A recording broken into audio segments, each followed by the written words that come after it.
2 मार्च 2023 को supreme court की 5 जजों की एक बेंच ने एक बड़ा फैसला लिया। उस फैसला में कहा गया कि जब मुख्य चुनाव आयुक्त का चयन होगा, यानी चीफ इलेक्शन कमिश्नर का चयन होगा, तो उस चयन के जो पैनल बनेंगे उस पैनल में प्रधानमंत्री शामिल होंगे, नेता विपक्ष शामिल होंगे और उसके साथ ही साथ मुख्य न्यायाधीश यानी CGI chief justice of India शामिल होंगे। यह बड़ा फैसला था उस पैनल का, मगर उस पैनल के फैसले को उलटते हुए प्रधानमंत्री नरेंद्र मोदी की अगुवाई वाली सरकार ने दिसंबर 2023 में एक नया कानून बनाया और उस कानून को पारित किया। उस कानून के अंतर्गत यह था कि जो नेता विपक्ष की जगह है वो बनी रहेगी, जो प्रधानमंत्री की जगह है वो बनी रहेगी, मगर सीजीआई यानी मुख्य न्यायाधीश और कह सकते हैं कि चीफ जस्टिस ऑफ इंडिया, उनकी जगह पर किसी केंद्रीय मंत्री को शामिल कर लिया गया और मुख्य न्यायाधीश सीजीआई को उस पैनल से हटा दिया गया जिस पैनल के जरिए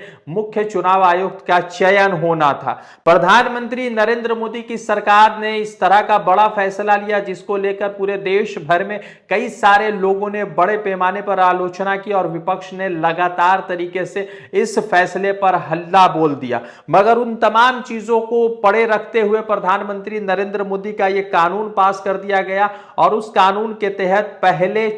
मुख्य चुनाव आयुक्त का चयन हो चुका है। ज्ञानेश कुमार इस देश के नए चुनाव आयुक्त बन चुके हैं और ज्ञानेश कुमार जो है 26 जनवरी 2029 तक इस देश के चीफ इलेक्शन कमिश्नर हो चुके हैं। आपको बता दें कि ज्ञानेश कुमार को लेकर राहुल गांधी और केसी वेणुगोपाल की तरफ से कई तरह के बड़े अपडेट सामने आए हैं। कल को बता दें कि कल राहुल गांधी, प्रधानमंत्री नरेंद्र मोदी और अमित शाह की मौजूदगी में ज्ञानेश कुमार को इस देश का नया मुख्य चुनाव आयुक्त चुन लिया गया है। राहुल गांधी की तरफ से उनके चयन पर कई तरह के सवाल उठाए गए थे और राहुल गांधी ने एक डिसेंट नोट भी आज अपने ट्विटर पर यानी कि एक्स पर शेयर किया है जिसमें प्रधानमंत्री नरेंद्र मोदी और गृह मंत्री अमित शाह को लेकर लिखा है कि यह डिसरेस्पेक्टफुल था, डिसकर्टियस था, यानी कि असम्मानजनक था, अमर्यादित था। यानी बता दें कि ज्ञानेश कुमार को चयन को लेकर राहुल गांधी की तरफ से नाराजगी जाहिर की गई है। राहुल गांधी की तरफ से डिसेंट नोट शेयर किया गया है उनके सोशल मीडिया एक्स अकाउंट पर,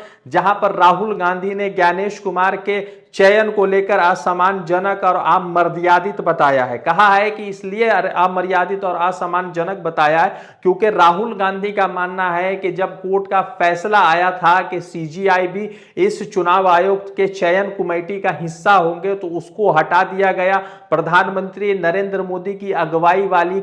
सरकार ने एक कानून लाकर उसके खिलाफ जाकर सुप्रीम कोर्ट में कई सारी याचिकाएं डाली गई और जिस याचिका में यह कहा गया कि जो पैनल पहले से बना हुआ था उसी पैनल के अंतर्गत जो है यह काम होना चाहिए और मुख्य न्यायाधीश को भी चीफ इलेक्शन कमिश्नर के चयन कमेटी का हिस्सा होना चाहिए। इसको लेकर कई सारी पिटीशन जो है सुप्रीम कोर्ट में डाली गई और सुप्रीम कोर्ट इस मामले में कल सुनवाई करने वाला है और कल से पहले आज किस तरह से ज्ञानेश कुमार को इस देश का नया चीफ इलेक्शन कमिश्नर, मुख्य चुनाव आयुक्त चुन लिया गया है। राहुल गांधी की तरफ से इसको डिसरिस्पेक्टफुल, डिसकर्टियस बताया गया है, जिसका मतलब होता है कि सुप्रीम कोर्ट के फैसले की जो है डिसरिस्पेक्ट किया जा रहा है, उसके फैसले को लांघा जा रहा है। तो दूसरी तरफ केसी वेणुगोपाल जो कांग्रेस के महासचिव है उनके तरफ से कहा गया है कि चीफ इलेक्शन कमिश्नर इस देश के जो लोकतांत्रिक ढांचा है उसको बेहतर तरीके से चलाने के लिए निष्पक्ष होते हैं, मगर जो फैसला लिया गया है वो इसके खिलाफ है।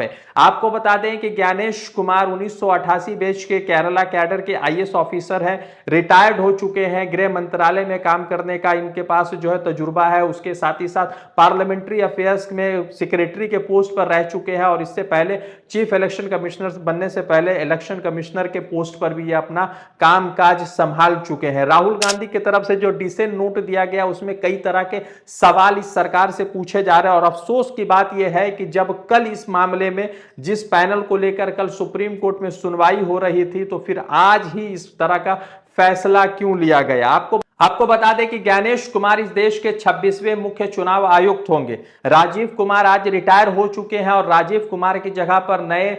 मुख्य चुनाव आयुक्त ज्ञानेश कुमार अपना चार्ज संभालने वाले हैं कल। आपको यह जानकर हैरानी होगी कि किस तरह से पूरे देश भर में जब उस पैनल को लेकर बात हुई थी, जिस पैनल में चुनाव कमेटी में सीजीआई का नाम शामिल था, तो किस तरह से प्रधानमंत्री नरेंद्र मोदी की अगुवाई वाली सरकार ने सुप्रीम कोर्ट के फैसले को उल्लंघन करते हुए एक नए कानून को बनाया था और उस कानून के अंतर्गत ज्ञानेश कुमार पहले ऐसे चुनाव आयुक्त माने गए हैं, तय किए गए हैं, चुने गए हैं, जो 2023 दिसंबर के महीने में बनाए गए उस पैनल के बाद पहले चुनाव आयुक्त इस मर्तबा देश को मिला है, जो उस पैनल के तहत आया है। आपको बता दें कि कल इस पूरे मामले में सुनवाई होनी है और सुप्रीम कोर्ट इस मामले में कल सुनने वाला है। मगर अफसोस की बात है कि 26 जनवरी 2029 तक के लिए ज्ञानेश कुमार को चुन लिया गया है, तो फिर कल सुप्रीम कोर्ट किस मामले में सुनवाई करेगा, सुप्रीम कोर्ट सुनने के बाद क्या फैसला देगा, ये देखने वाली बात होगी। और बड़ा इंटरेस्टिंग होगा कि जब एक व्यक्ति मुख्य चुनाव आयुक्त बन चुका है, फिर उसके बाद उसके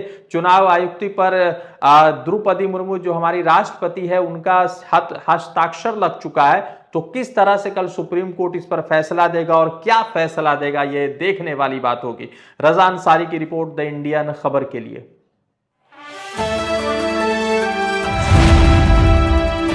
द इंडियन खबर, सच आपके सामने।